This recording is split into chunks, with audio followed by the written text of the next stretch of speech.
Hi hello ಎಲ್ಲರಿಗೂ ನಮಸ್ಕಾರ. ಇವತ್ತು ನಾನು ಶನಿವಾರದ ಲಾಗನ ಶೇರ್ ಮಾಡ್ತಾ ಇದ್ದೀನಿ. ಶನಿವಾರ ತರಕಾರಿ ಮತ್ತು ಕಡಲೆಕಾಳು, ಬಟಾಣಿ ಎಲ್ಲನೂ ಹಾಕಿಬಿಟ್ಟು ಪಲಾವ್ನ ಮಾಡಿದೆ. ತುಂಬಾ ಚೆನ್ನಾಗಿತ್ತು. ಜೊತೆಗೆ ರಿಚ್ ಪ್ರೋಟೀನ್ ರೆಸಿಪಿ ಅಂತಲೇ ಹೇಳ್ಬೋದು. ಅದರ ಜೊತೆಗೆ ಸ್ವಲ್ಪ ಮಧ್ಯಾಹ್ನಕ್ಕೋಸ್ಕರ ಸಾಂಬಾರಿತ್ತು. ಅದಕ್ಕೆ ಒಂದು ಏನಾದ್ರೂ ಪಲ್ಯ ಮಾಡೋಣ ಅಂತಂದ್ಬಿಟ್ಟು ಅಲಸಂದೆ ಕಾಳು ನೆನೆ ಹಾಕಿದೆ. ಅದನ್ನು ಒಗ್ಗರಣೆ ಮಾಡಿಬಿಡೋಣ ಅಂತಂದ್ಬಿಟ್ಟು ಅದನ್ನು ಸಹ ಎಲ್ಲನೂ ಜಾಲಿಸ್ಕೊಂಡು ರೆಡಿ ಮಾಡ್ಕೊಳ್ತಾ ಇದ್ದೀನಿ. ಬನ್ನಿ ಸ್ನೇಹಿತರೆ, ವಿಡಿಯೋ ಶುರು ಮಾಡೋಣ. ವಿಡಿಯೋ ಇಷ್ಟ ಆದಲ್ಲಿ ಒಂದು ಲೈಕ್ ಕೊಡಿ. ಹೊಸ ನೋಡ್ತಾ ಇರೋರು ಸಬ್ಸ್ಕ್ರೈಬ್ ಮಾಡ್ಕೊಳ್ಳಿ. ನಿಮ್ಮ ಅನಿಸಿಕೆ ಅಭಿಪ್ರಾಯಗಳನ್ನು ಕಮೆಂಟ್ ಹಾಕಿ ಅಂತ ಹೇಳ್ತಾ ವೆಲ್ಕಮ್ ಟು ಕೆಂಪೀಸ್ ಕಿಚನ್.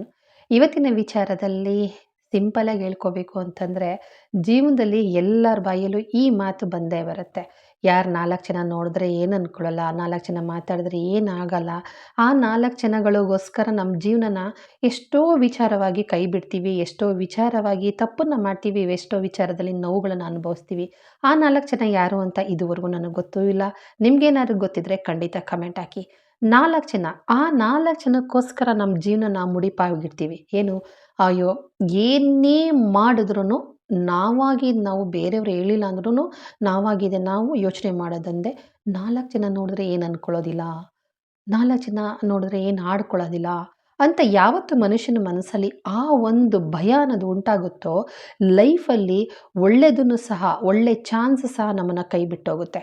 ಯಾವತ್ತು ಮನುಷ್ಯ ತಪ್ಪು ಮಾಡಬಾರ್ದು, ನಾನು ಮಾಡ್ತಾ ಇರೋ ತಪ್ಪು, ಒಬ್ರಿಗೆ ಅನ್ಯಾಯ ಮಾಡಬಾರ್ದು, ಒಬ್ರಿಗೆ ಮೋಸ ಮಾಡಬಾರ್ದು, ಒಬ್ಬರ ಮನಸ್ಸಿಗೆ ನೋವು ಕೊಡಬಾರ್ದು ಅನ್ನೋದು ಯೋಚನೆ ಬಿಟ್ಟು ಬೇರೆದು ಅಂದರೆ 4 ಜನ ನೋಡ್ಕೊಂಬಿಟ್ರೆ ಏನಂತಾರೋ, 4 ಜನಕ್ಕೆ ಗೊತ್ತಾದರೆ ಏನಂತಾರೋ, 4 ಜನ ನಾನು ಮಾಡ್ತಿರೋ ಕೆಲಸ ನೋಡಿದ್ರೆ ಏನು ಆಡ್ಕೋತಾರೋ ಅಂತ ನಾವು ಯಾವಾಗ 4 ಜನಕ್ಕೋಸ್ಕರ ನಾವು ಬದುಕ್ತೀವೋ ಆವತ್ತಿಗೆ ನಮ್ಮ ಜೀವನ ಮುಳುವಾಗುತ್ತೆ. ನಮ್ಮ ಲೈಫಲ್ಲಿ ಯಾವ ಚಾನ್ಸು ಸಿಗಲ್ಲ.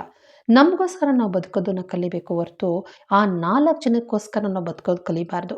ನನ್ನ ಅಪ್ಪ ಆಗಿರ್ಬೋದು, ಅಮ್ಮ ಆಗಿರ್ಬೋದು, ಅಥವಾ ನಾವುಗಳೇ ಆಗಿರ್ಬೋದು. ಮೊದಲನೇದಾಗಿ ನಮ್ಮ ಮಕ್ಕಳಿಗೆ ನಾವು ಅದನ್ನು ತುಂಬಿರ್ತೀವಿ ತಲೆಯಲ್ಲಿ, ಮನೆಯಲ್ಲಿ ಹಾಡಿರ್ತೀವಿ. 4 ಜನ ನೋಡಿದ್ರೆ ಏನು ಅನ್ನಲ್ಲ, ಏನಕ್ಕೆ ಇಷ್ಟು ಜೋರಾಗಿ ನಗ್ತಾ ಇದೆಯಾ, ಏನಕ್ಕೆ ಈ ಥರ ಡ್ರೆಸ್ ಹಾಕ್ಕೊಂಡಿದೀಯಾ, 4 ಜನ ನೋಡಿದ್ರೆ ಏನು ಅನ್ನೋದಿಲ್ಲ, ಅಚ್ಚುಕಟ್ಟಾಗಿ ಓದ್ಕೋ, ಬೀದಿ ಸುತ್ತುತ್ತಾ ಇದ್ದಾನೆ ಅಂತ ಹೇಳಲ್ವಾ, ಪಾಸ್ ಮಾಡಿದೆ ನೀನು ಫೇಲ್ ಆದಿಯಲ್ಲ, 4 ಜನ ನೋಡಿದ್ರೆ ಆಡ್ಕೊಳಲ್ವಾ. ಈ ಮಾತುಗಳು ಸರ್ವೇ ಸಾಮಾನ್ಯ, ಎಲ್ಲರ ಬಾಯಲ್ಲೂ ಬಂದೇ ಬರುತ್ತೆ. ಎಲ್ಲರೂ ಈ ಮಾತನ್ನು ಆಡ್ತೀವಿ. ಆದರೆ ನಾನು ಹೇಳೋದೊಂದೇ, ಇವತ್ತಿಂದ ನಾವುಗಳು ಬದಲಾಯಿಸ್ಕೋಬೇಕಾಗಿರೋ ಮಾತು ಇದೊಂದೇ. ಆ 4 ಜನ ಯಾರು, ನಾನು ನೋಡಿಲ್ಲ, ನೀವು ನೋಡಿಲ್ಲ, ನಮ್ಮ ಅಪ್ಪ ಅಮ್ಮ ಅಜ್ಜಿ ತಾತ ಯಾರೂ ನೋಡಿಲ್ಲ. ಆದರೆ 4 ಜನ ತೋರಿಸಿ ಅಂತ ನನ್ನ ಅಪ್ಪ ಅಮ್ಮನ ಕೇಳಿದ್ರೆ ಅವ್ರು ಯಾರೂ ತೋರ್ಸೋಕ್ಕೂ ಆಗೋದಿಲ್ಲ. ಕಾಣದೇ ಇರೋ 4 ಜನಕ್ಕೋಸ್ಕರ ಯಾಕೆ ನಮ್ಮ ಆಸೆ, ನಮ್ಮ ಆಕಾಂಕ್ಷೆಗಳು, ನಮ್ಮ ಕನಸುಗಳನ್ನು ನಾವು ಮಾಡ್ತಕ್ಕಂಥ ಕೆಲಸ, ನಮ್ಮ ಪರಿಶ್ರಮವನ್ನು ನಾವೇ ಗುರುತಿಸ್ತಾ ಇಲ್ಲ. ಬೇರೆಯವ್ರಿಗೋಸ್ಕರ ನಾವು ಯಾಕೆ ಮೆಚ್ಚಿಸ್ಲಿಕ್ಕೆ ಓಡಾಡ್ತಾ ಇದ್ದೀವಿ. ಆ 4 ಜನ ಮೆಚ್ಚಿಸ್ಲಿಕ್ಕೆ, ಆ 4 ಜನನ್ನ ನಾವು ಯಾಕೆ ಅಷ್ಟೊಂದು ಸಫರ್ ಪಡಬೇಕು. ಯಾಕೆಂದರೆ ಜೀವನದಲ್ಲಿ ನಾವು ಅನ್ನ ತಿಂತಿರೋದು ನಮಗೋಸ್ಕರ, ನಿದ್ರೆ ಮಾಡ್ತಿರೋದು ನನಗೋಸ್ಕರ, ದುಡಿಮೆ ಮಾಡ್ತಾ ಇರೋದು, ಸಂಪಾದನೆ ಮಾಡ್ತಾ ಇರೋದು, ಉಟ್ಕೋತಾ ಇರೋದು, ತೊಟ್ಕೊಳ್ತಾ ಇರೋದು ಪ್ರತಿಯೊಂದು ನನಗೋಸ್ಕರ ಅಂತಂತ ಇರಬೇಕಾದ್ರೆ, ಆದರೆ ಖುಷಿ, ಸಂತೋಷ, ಕೆಲಸ, ಮದುವೆ, ಮುಂಜಿ, ಓದು, ನಗು, ಅಳು ಎಲ್ಲವೂ ಆ 4 ಜನಕ್ಕೋಸ್ಕರ ಯಾಕೆ ತ್ಯಾಗವನ್ನು ಮಾಡಬೇಕು. ಹೊಟ್ಟೆ ನೋವು ಬಂದರೆ ನಾನೇನೋ ನರಳಾಡೋದು, ಕಣ್ಣು ಕಾಣಿಸ್ದೇ ಹೋದರೆ ನಾನೇ ಕುರುಡನಾಗಿರೋದು. ಹೌದಾ ಅಲ್ವಾ? ನನ್ನ ಆರೋಗ್ಯದಲ್ಲಿ ಏನಾದ್ರು ಏರುಪೇರಾಗಿ ನನ್ನ ದೇಹದ ಒಂದು ಅಂಗ ಕತ್ತರಿಸಾಕಿದ್ರೆ ಆ 4 ಜನ ಬಂದು ತಡೆಯೋದು ಇಲ್ಲ. ಆ 4 ಜನದಲ್ಲಿ ಯಾರಾದರೂ ಒಬ್ಬರು ಅಂಗನ ಕತ್ತರಿಸಾಕೋದು ಇಲ್ಲ. ನಮ್ಮ ದೇಹದಲ್ಲಿ ಯಾವುದೋ ಒಂದು ಅಂಗನ ಬೇಡ ಅಂತ ಕತ್ತರಿಸಿ ಬಿಸಾಕ್ತಾರೆ. ಆ 4 ಜನ ಎಲ್ಲಿಗೆ ಹೋಗಿದ್ರು ಅವಾಗ? ನಾನು ಅದನ್ನೇ ಕೇಳೋದು. 4 ಜನಕ್ಕೋಸ್ಕರ ಬದುಕೋದು ಬೇಡ. ಮೊದಲನೇದಾಗಿ ನಮ್ಮನ್ನು ನಾವು ಮೊದಲು ನಾನು ಏನು, ನನಗೇನು ಬೇಕು, ನಾನು ಏನು ಮಾಡಬೇಕು, ಏನು ಮಾಡಬಾರ್ದು ಅನ್ನೋದನ್ನು ನಾವು ಕಲಿತು ಅದನ್ನು ನಮ್ಮ ಮಕ್ಕಳಿಗೆ ನಾವು ಹೇಳ್ಕೊಡ್ಬೇಕಾಗತ್ತೆ. 4 ಜನಕ್ಕೋಸ್ಕರ ಬದುಕಬೇಡಪ್ಪ, ನಿನಗೋಸ್ಕರ ಬದುಕು, ನಿನಗೋಸ್ಕರ ನೀನು ಬಾಳು. ಯಾರಿಗೂ ನೀನು ಅನ್ಯಾಯ ಮಾಡಬೇಡ, ಯಾರಿಗೂ ಮೋಸ ಮಾಡಬೇಡ. ನಿನಗೆ ಮೋಸ ಮಾಡಿದವ್ರನ್ನ ನೀನು ಬಿಡಬೇಡ. ನಿನಗೆ ಮೋಸ ಮಾಡೋರ ಹತ್ರ ನೀನು ಮೋಸ ಹೋಗದೇ ಇರೋ ಹಾಗೆ ನೋಡ್ಕೊ. ನೀನು 4 ಜನಕ್ಕೆ ಪಾಠವನ್ನು ಕಲಿಸ್ತಕ್ಕಂತಹ ಒಬ್ಬ ಗುರುವಾಗಿರು. ನಿಜವಾಗ್ಲೂ ಅದನ್ನು ಹೇಳ್ಕೊಡ್ಬೇಕಾಗುತ್ತೆ ಪ್ರತಿಯೊಬ್ಬರ ತಂದೆ ತಾಯಿನೂ. 4 ಜನಕ್ಕೋಸ್ಕರ ಅಂತ ಅಳೋ ಹಂಗಿಲ್ಲ, ನಗೋ ಹಂಗಿಲ್ಲ, ಬಟ್ಟೆ ಹಾಕೊಳ್ಳೋ ಹಂಗಿಲ್ಲ, ನಮಗಿಷ್ಟ ಬಂದಿರೋ ಕೆಲಸ ಮಾಡೋ ಹಂಗಿಲ್ಲ, ಎಲ್ಲೂ ಹೋಗೋ ಹಂಗಿಲ್ಲ. ಇದನ್ನೆಲ್ಲ ನಾವು 4 ಜನಕ್ಕೋಸ್ಕರ ಮಾಡ್ತಾ ಇದ್ದಾಗ ಏನಾಗುತ್ತೆ, ನಮ್ಮ ಲೈಫಲ್ಲಿ ನನ್ನತನ ಅನ್ನೋದೇನು ಉಳಿತು, ನನ್ನತನ ಅನ್ನೋದು ಎಲ್ಲಿಗೆ ಹೋಯಿತು. ಹಾಗಾದರೆ ನಾನು ಯಾರು, ನಾನು ಏನಕ್ಕೋಸ್ಕರ ಇದ್ದೀನಿ, ಆ 4 ಜನಕ್ಕೋಸ್ಕರನೇ ಇದ್ದೀನಾ ಅನ್ನೋದು ಪ್ರಶ್ನೆ ಉಳ್ಕೊಂಬಿಡುತ್ತೆ. ಹಾಗಾಗಿ ದಯವಿಟ್ಟು ಯಾರೇ ಆದರೂ ಅಷ್ಟೇ, ಮೊದಲನೇದಾಗಿ 4 ಜನಕ್ಕೋಸ್ಕರ ಯಾರೂ ಬದುಕೋದು ಬೇಡ. ಆ 4 ಜನ ಎಲ್ಲಿದ್ದಾರೆ ಗೊತ್ತಿಲ್ಲ, ಯಾವ ಥರ ಇದ್ದಾರೆ ಗೊತ್ತಿಲ್ಲ, ಯಾರಿಗೋಸ್ಕರ ಇದ್ದಾರೆ ಅದು ಗೊತ್ತಿಲ್ಲ. ಕಾಣದೇ ಇರೋ 4 ಜನಕ್ಕೋಸ್ಕರ ಜೀವನ ಹಾಳು ಮಾಡ್ಕೊಳ್ಳೋದು ಬೇಡ ಖಂಡಿತವಾಗ್ಲೂ. ಓಕೆ. ಇವತ್ತು ಪಲಾವ್ ಜೊತೆಗೆ ಕಾಳನ್ನ ಒಗ್ಗರಣೆ ಹಾಕ್ತೆ. ನೀವೇ ನೋಡಿದ್ರಲ್ಲ, ಸಿಂಪಲ್ ಆಗಿರೋ ರೆಸಿಪಿ ತುಂಬಾನೇ ಚೆನ್ನಾಗಿರುತ್ತೆ. ಸ್ವಲ್ಪ ಸಾಂಬಾರಿತ್ತು ಆ ಕಾರಣಕ್ಕೋಸ್ಕರ. ಇನ್ನು ಮನೆ ಕಸ ಗುಡಿಸಿ ಎಲ್ಲನೂ ಒರೆಸ್ಕೊಂಬಂದ್ಬಿಡೋಣ ಅಂದ್ಬಿಟ್ಟು ನೀಟಾಗಿ ಎಲ್ಲನೂ ಒರೆಸ್ಕೊಳ್ತಾ ಇದ್ದೀನಿ. ನಾಳೆ ದೋಸೆ ಮಾಡಬೇಕು ಅಂದ್ಬಿಟ್ಟು ಎಲ್ಲ ರೆಡಿ ಮಾಡ್ಕೊಂಡಿದ್ದೀನಿ. ದೋಸೆಗೆ ಏನೆಲ್ಲ ರೆಡಿ ಮಾಡಿದ್ದೀನಿ ಅದನ್ನು ಸಹ ಶೇರ್ ಮಾಡ್ತೀನಿ. ಓಕೆ ಸ್ನೇಹಿತರೆ, ನಿನ್ನೆ ವಿಡಿಯೋಗೆ ಕಮೆಂಟ್ ಹಾಕಿದ್ದೀರಾ. ಥ್ಯಾಂಕ್ ಯು ಸೋ ಮಚ್ ಎಲ್ಲರಿಗೂ. ನನ್ನ ವಿಡಿಯೋ ಪುಟ್ಟದಾಗಿದ್ರೂ ಪರವಾಗಿಲ್ಲ, ನೀವು ಇಷ್ಟಪಟ್ಟು ನೋಡ್ತಾ ಇದ್ದೀರಲ್ಲ ಅವರಿಗೆಲ್ಲರಿಗೂ ನಾನು ಧನ್ಯವಾದನ ಹೇಳ್ತೀನಿ. ಲೈಫಲ್ಲಿ ಯಾವತ್ತೇ ಆದ್ರೂ ಅಷ್ಟೇ, ಚಿಕ್ಕದೋ ದೊಡ್ಡದೋ ನನ್ನ ಸ್ವಂತಿಕೆ ನನಗೆ ಮುಖ್ಯ ಆಗಿರುತ್ತೆ. ನಾನು ಪ್ರತಿ ಸಲನೂ ನಾನು 20 ನಿಮಿಷ 22 ನಿಮಿಷ ಅದಕ್ಕಿಂತ ಜಾಸ್ತಿಯಾಗಿ ವಿಡಿಯೋ ಮಾಡೋಕ್ಕೆ ಪ್ರಯತ್ನ ಪಡ್ತಿದ್ದೆ. ಬಟ್ ಅದೆಲ್ಲ ಎಡಿಟಿಂಗ್ ಮಾಡಿ ಪ್ರತಿಯೊಂದಕ್ಕೂ ವಾಯ್ಸ್ ಕೊಡೋದು, ವಾಯ್ಸ್ ಕೊಟ್ಟಾದಮೇಲೆ ಮತ್ತೆ ಅದನ್ನು ಚೆಕ್ ಮಾಡಿ ಅದಕ್ಕೆಲ್ಲ ಫುಲ್ಲು ಒಂದು ದಿನ ಪೂರ್ತಿ ಹೋಗ್ತಾ ಇತ್ತು. ನಾನು ಕೂತ್ಕೊಂಡು ಆಲೋಚನೆ ಮಾಡಿದ್ದು ಒಂದೇ ಒಂದು, ಸ್ವಲ್ಪನಾದರೂ ಪರವಾಗಿಲ್ಲ, ಒಂದು ಚಿಕ್ಕ ಲಾಗ್ ಆದರೂ ಪರವಾಗಿಲ್ಲ, ಒಂದು 10 ನಿಮಿಷ 15 ನಿಮಿಷ ಲಾಗ್ ಆದರೂ ಪರವಾಗಿಲ್ಲ, ನನಗೋಸ್ಕರ ನನ್ನ ಮನಸ್ಸಲ್ಲಿ ಏನಿದೆ ಅದನ್ನು ಹಂಚ್ಕೊಳ್ಳೋಕ್ಕೋಸ್ಕರನಾದರೂ ನಾನು ಲಾಗನ್ನು ಮಾಡಬೇಕು. ಸುಮ್ಮನೆ ನಾನು 1 ವಾರ 2 ದಿನ 3 ದಿನ ವಾರದಲ್ಲಿ ಲಾಗ್ ಹಾಕಿದ್ರೆ ಸರಿ ಬರೋದಿಲ್ಲ. ಪ್ರತಿದಿನವೂ ನಾನು ಲಾಗನ್ನು ಹಾಕ್ಕೊಂಡು ಹೋಗ್ತಾ ಇರಬೇಕು. ಇದು ನಾನು ಇಷ್ಟಪಟ್ಟಿರೋ ಮತ್ತು ಕಷ್ಟಪಟ್ಟಲ್ಲ, ಇಷ್ಟಪಟ್ಟು ನಾನು ಈ ಚಾನಲ್ನ ಶುರು ಮಾಡಿರೋದು. ಜೊತೆಗೆ ನನ್ನ ಹೆಸರನ್ನು ಇಟ್ಟಿರೋದ್ರಿಂದ ಅದನ್ನು ಚೇಂಜ್ ಮಾಡಿ ನನ್ನ ಅವ್ವನ ಹೆಸರನ್ನ ಇಟ್ಟೆ. ಯಾವ ಗಳಿಗೆನೋ ಏನೋ ಗೊತ್ತಿಲ್ಲ. ಬಟ್ ಅವ್ವನ ಹೆಸರು ಇಟ್ಟ ಮೇಲೆ ಅದು ತುಂಬ ಚೆನ್ನಾಗಿ ಗ್ರೋತ್ ಆಗ್ತಾ ಹೋಯಿತು. ಹಾಗಾಗಿ ಈ ಒಂದು ಲಾಗನ್ನು ಪ್ರತಿದಿನ ಲಾಗ್ ಬರುತ್ತೆ. ವಾರಕ್ಕೆ 2 ದಿನ 3 ದಿನ ಆ ಥರ ಲಾಗ್ ಹಾಕಕ್ಕೆ ಹೋಗೋದಿಲ್ಲ. ಇಷ್ಟಪಟ್ಟು ಈ ಲಾಗನ್ನು ಈ ವಿಡಿಯೋನ ಮಾಡಿರೋದ್ರಿಂದ, ಜೊತೆಗೆ ಈ ಚಾನಲ್ನ ಶುರು ಮಾಡಿರೋದ್ರಿಂದ ನಾನು ಇಷ್ಟಪಟ್ಟೆ ವಿಡಿಯೋನ ಮಾಡಬೇಕಾಗತ್ತೆ. ಓಕೆ. ಮನೆ ಕಸ ಗುಡಿಸಿ ಎಲ್ಲನೂ ಒರೆಸ್ಕೊಳ್ತಾ ಇದ್ದೀನಿ. ಒರೆಸ್ಕೊಂಡು ಮುಂದಿನ ಕೆಲಸವನ್ನು ಮಾಡಬೇಕು. ಲೈಫಲ್ಲಿ ಮಕ್ಕಳಿಗೆ ಖಂಡಿತ ಹೇಳ್ಕೊಡಿ, ಜೀವನದಲ್ಲಿ ನಿನ್ನ ಇಷ್ಟದಂತೆ ಬದುಕು, ತಪ್ಪನ್ನು ಮಾಡೋಕ್ಕೆ ಹೋಗಬೇಡ. ತಪ್ಪು ಮಾಡ್ತಿರೋರ ಹತ್ರ ಖಂಡಿತವಾಗ್ಲೂ ಬುದ್ಧಿವಾದ ಹೇಳೋಕ್ಕೆ ಹೋಗಬೇಡ. ಈ ಪ್ರಪಂಚದಲ್ಲಿ ಯಾವತ್ತೇ ಆದ್ರೂ ಯಾರು ದಡ್ರಲ್ಲ, ಎಲ್ಲ ಬುದ್ಧಿವಂತರೆ. ಮೈ ಮೇಲೆ ಬಿದ್ದು ಸಹಾಯ ಮಾಡೋದು, ಮೈ ಮೇಲೆ ಬಿದ್ದು ಬುದ್ಧಿವಾದ ಹೇಳೋದನ್ನು ಯಾವತ್ತೂ ಮಾಡಬಾರ್ದು. ನಾವು ಸಹಾಯ ಮಾಡೋದಕ್ಕೆ ಹೋಗಲಿ, ನಮಗೆ ಬೆಲೆ ಇರೋದಿಲ್ಲ. ಅದೇ ಅವರು ಭಿಕ್ಷೆ ಬೇಡವ್ರ ಥರ ಹೋಗಿ ನಿಮ್ಮಿಂದ ನನಗೆ ಸಹಾಯ ಆಗಬೇಕು, ಹೆಲ್ಪ್ ಆಗಬೇಕು ಅಂದ್ಕೊಂಡು ಗೋಗರ್ಕೊಂಡು ಹೋಗ್ತಾರೆ ನೋಡಿ, ಅವ್ರನ್ನ ಜೀವನ ಪೂರ್ತಿ ನೆನೆಸ್ಕೊಳ್ತಾರೆ.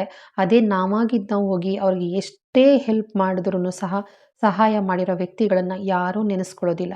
ಆಮೇಲೆ ಯಾರಿಗೇ ಆದ್ರೂ ಸುಮ್ಮನೆ ಬುದ್ಧಿವಾದ ಹೇಳೋಕ್ಕೆ ಹೋಗಬಾರ್ದು. ತಪ್ಪು ಮಾಡ್ತಾ ಇದ್ದಾರಾ, ಮಾಡೋಕ್ಕೆ ಬಿಟ್ಬಿಡಬೇಕು. ಅವ್ರಿಗೆ ಅನುಭವ ಆದಮೇಲೆ ಅವರೇ ಬುದ್ಧಿ ಕಲಿತಾರೆ. ನೀನು ಮಾಡಬೇಡ ಈ ತಪ್ಪನ್ನು, ಇದು ಸರಿ ಇಲ್ಲ, ಈ ದಾರಿಗೆ ಹೋದರೆ ನೀನು ಈ ಥರ ಆಗುತ್ತೆ ಅಂತ. ಜೀವನದಲ್ಲಿ ಪ್ರತಿಯೊಂದು ವಿಚಾರದಲ್ಲೂ ನಾವು ಬುದ್ಧಿವಾದ ಹೇಳ್ತಾ ಬಂದರೆ ನಮ್ಮ ಮಾತಿಗೆ ಬೆಲೆ ಇಲ್ಲದೆ ಆಗುತ್ತೆ.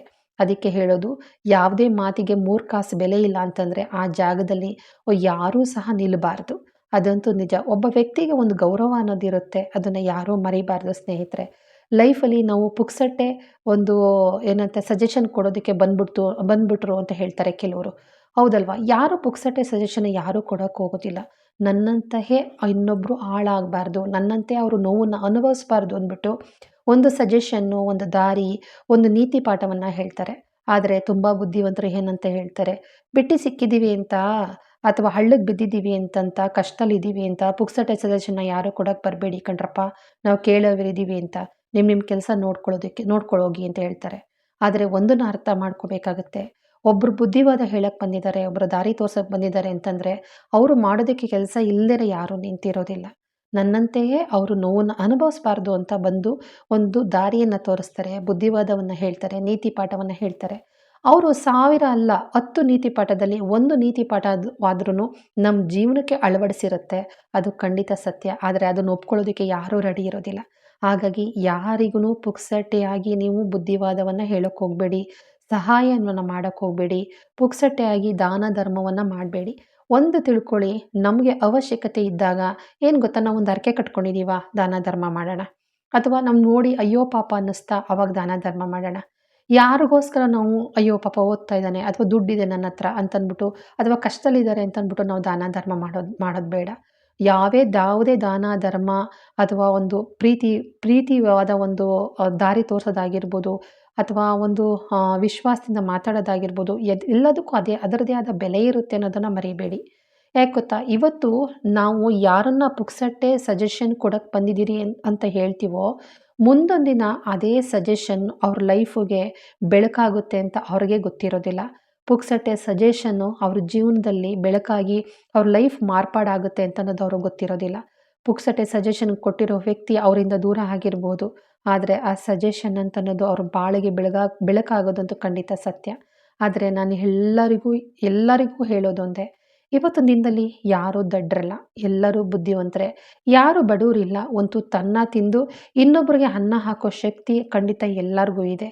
ಇವತ್ತಿನ ದಿನದಲ್ಲಿ ಯಾಕೆ ಎಲ್ಲರೂ ಯಾರು ದಡ್ರಲ್ಲ ಬುದ್ಧಿವಂತರು ಅನ್ನೋದು ಅಂತಂದರೆ, ಹೆತ್ತ ತಂದೆ ತಾಯಿಯಿಂದ ಬುದ್ಧಿವಾದ ಕಲೀಲಿಲ್ಲ ಅಂತಂದ್ರು ಮೊಬೈಲ್ ಅಂತೂ ಇದ್ದೇ ಇರುತ್ತಲ್ವ. ಮೊಬೈಲ್ ಬುದ್ಧಿವಂತಿಕೆ ಜಾಸ್ತಿ. ಪುಸ್ತಕ ಓದೋದು, ಬರವಣಿಗೆ ಬರೆಯೋದು, ತಂದೆ ತಾಯಿಯ ಪ್ರೀತಿ ವಿಶ್ವಾಸ, ಒಡ ಹುಟ್ಟಿದವರ ಪ್ರೀತಿ ವಿಶ್ವಾಸ, ನಂಬಿಕೆ ಮತ್ತು ಸಂಬಂಧಗಳು, ಯಾವುದೇ ಸಂಬಂಧ ಆಗಲಿ ಒಂದು ಅವ್ರ ಜೊತೆ ಒಡನಾಟ ಆಗಿರ್ಬೋದು, ಅದು ಶಾಶ್ವತವಾಗಿರುತ್ತೆ. ಈ ಪುಸ್ತಕ ನಾವೇನು ಮೊಬೈಲಲ್ಲಿ ನೋಡ್ತೀವಲ್ವ, ಆ ಪುಸ್ತಕ ಓದದೆ ಮೊಬೈಲಲ್ಲಿ ನೋಡ್ತೀವಲ್ಲ ಕಣ್ಣಿಂದ, ಅದ್ಯಾವುದೂ ಶಾಶ್ವತವಲ್ಲ. ಅದೇ ಥರನೇ ಇವತ್ತು ನಾವು ಸಜೆಷನ್ ಕೊಡೋಕೆ ಹೋಗೋರ ಮನಸ್ಸು. ಈಗ ಹೆಂಗೆ ನಾವು ವೀಡಿಯೋನ ಒಂದು ರೀಲ್ಸ್ ಬರುತ್ತೋ ಅಲ್ವಾ, ಒಂದು ರೀಲ್ ನೋಡಿದ ತಕ್ಷಣ ಮತ್ತೊಂದು ಮೇಲ್ಗಡೆ ತಳ್ತೀವಿ, ಇನ್ನೊಂದು ನೋಡ್ತೀವಿ, ಮತ್ತೆ ಬೆರಳಲ್ಲಿ ಮೇಲ್ಗಡೆ ತಳ್ತೀವಿ, ಇನ್ನೊಂದು ರೀಲ್ ನೋಡ್ತೀವಿ ಮೊಬೈಲಲ್ಲಿ. ಅದೇ ಥರನೇ ಲೈಫಲ್ಲಿ ನಾವು ಹೇಳ್ತಕ್ಕಂಥ ಮಾತು ಅವರು ಈ ಕಡೆ ಕಿವಿಯಿಂದ ಕೇಳಿ ಈ ಕಡೆಯಿಂದ ಬಿಟ್ಟಿರ್ತಾರೆ. ನಮ್ಮ ಮಾತನ್ನು ಮರ್ತಿರ್ಬೋದು, ಅವರ ಜೀವನಕ್ಕೆ ಖಂಡಿತ ನಾವು ಹೇಳ್ದಂತಹ ಮಾತು, ಕೊಟ್ಟಂತಹ ಸಜೆಷನ್, ತೋರಿಸಿದಂತಹ ದಾರಿ ಮುಂದೊಂದು ದಿನ ಅವ್ರು ನೆನೆಸ್ಕೊಳ್ತಾರೆ. ನೆನೆಸ್ಕೊಳ್ಳುವಾಗ ಆ ವ್ಯಕ್ತಿ ನೆನಪಲ್ಲಿ ನಾವು ಇರೋದಿಲ್ಲ. ಅದಂತೂ ಸತ್ಯ ಸ್ನೇಹಿತರೆ. ಓಕೆ, ಅಂಗಡಿಯಿಂದ ಸ್ವಲ್ಪ ಸಾಮಾನನ್ನು ತೊಗೊಂಡು ಬಂದಿದ್ದೆ. ಅದರಲ್ಲಿ ಜಾಸ್ತಿ ಏನಿಲ್ಲ, ಏನು ಖಾಲಿಯಾಗಿತ್ತು ಅದನ್ನು ತೊಗೊಂಡು ಬಂದಿದ್ದೀನಿ. ಒಂದೆರಡು ಪ್ಯಾಕೆಟ್ ಉಪ್ಪು, ಆಮೇಲೆ ತೊಗರಿಬೇಳೆ ತೊಗೊಂಡು ಬಂದಿದ್ದೀನಿ, ಹೆಸರು ಕಾಳು ಮತ್ತು ಕಡಲೆಬೇಳೆ ಎರಡನ್ನೂ ಅರ್ಧರ್ಧ ಕೆ ಜಿ ತೊಗೊಂಡು ಬಂದಿರೋದು. ಇದು ಅಲ್ದಿರ ಬಾಗಿಲಿಗೆ ಹಚ್ಚೋದಕ್ಕೆ ಅಂದ್ಬಿಟ್ಟು ಸ್ವಲ್ಪ ಅರಿಶಿನ ಪುಡಿ ಬೇಕಾಗಿತ್ತು. ಗುಡ್ ಲೈಫ್ ಅವ್ರದ್ದು ಅರಿಶಿನ ಪುಡಿ ಪ್ಯಾಕೆಟ್ ತೊಗೊಂಡು ಬಂದೆ. ಮತ್ತು ಟೈಡ್ ಸೋಪು ಸರ್ಪಿನ ಪುಡಿ ತೊಗೊಂಡು ಬಂದೆ. ಆಮೇಲೆ ಸರ್ಫ್ ಎಕ್ಸೆಲ್ದು ಸೋಪ್ ಬೇಕಾಗಿತ್ತು, ಖಾಲಿಯಾಗಿತ್ತು, ಅಷ್ಟನ್ನು ತೊಗೊಂಡು ಬಂದಿದ್ದೀನಿ. ಮಗ ಬಂದುಬಿಟ್ಟು ಯಾಕೋ ಮ್ಯಾಗಿ ತಿನ್ನಬೇಕು ಅನ್ನಿಸ್ತಾ ಇದೆ ಅಂತಂದ. ಅವನಿಗೋಸ್ಕರ ಮ್ಯಾಗಿ ತೊಗೊಂಬಂದೆ. ಬಟ್ ಮನೆಯಲ್ಲಿ ಮ್ಯಾಗಿ ಮಾಡೋದಿಲ್ಲ. ಮ್ಯಾಗಿ ಅಂತಂದರೆ ಮನೆಯವರು ತಿಂತಾ ಇರೋದು ನೋಡಿದ್ರೇ ಸಿಟ್ಟು ಅವ್ರಿಗೆ. ತೊಗೊಂಡೋಗಿ ಆಚೆ ಹಾಕ್ಬಿಡ್ತಾರೆ. ಮನೆಯವ್ರಿಗೆ ಗೊತ್ತಿಲ್ದಿರ ನಾವು ಮ್ಯಾಗಿನ ಮಾಡಿಕೊಡ್ಬೇಕು. ಓಕೆ, ಇನ್ನು ಪರಂಗಿ ಹಣ್ಣು ಖಾಲಿಯಾಗಿತ್ತು ಮನೆಯಲ್ಲಿ. ಅದಕ್ಕೆ 2 ಕೆ ಜಿ ಪರಂಗಿ ಹಣ್ಣನ್ನು ತಗೊಂಡು ಬಂದಿದ್ದೀನಿ. ತುಂಬ ಚೆನ್ನಾಗಿರುತ್ತೆ ಸ್ನೇಹಿತರೆ ಇದಂತೂ.